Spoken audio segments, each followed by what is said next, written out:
Yun, pinagpalang araw nga pala sa inyong lahat. Ako nga pala si Kamoto Wow. Ngayon tuturo natin kung paano mag-reset ng oil change sa Honda Click 125 natin. Tara, gawin na natin. Yun, tatanggalin natin ito, i-reset natin. Press lang natin itong dalawa.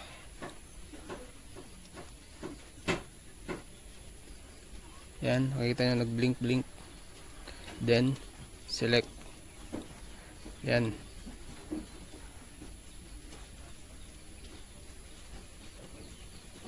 Tapos set natin. Set natin ng 2.5.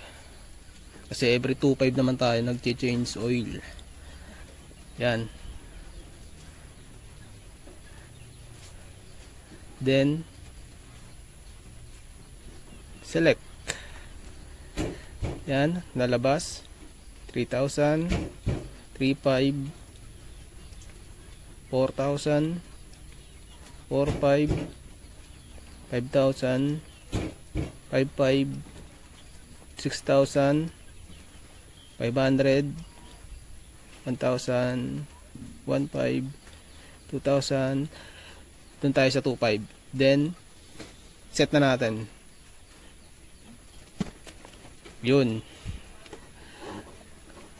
Ganun lang kadali. Hindi pa rin siya na na tanggal. Gagawin natin, patayin muna natin.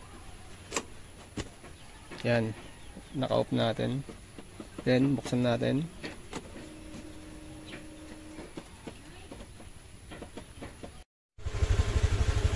Yun, hindi siya nawala, pero ginawa na natin lahat.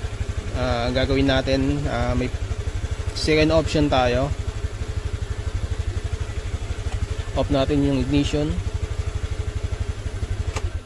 Yan, tapos didiinan natin to, itong set.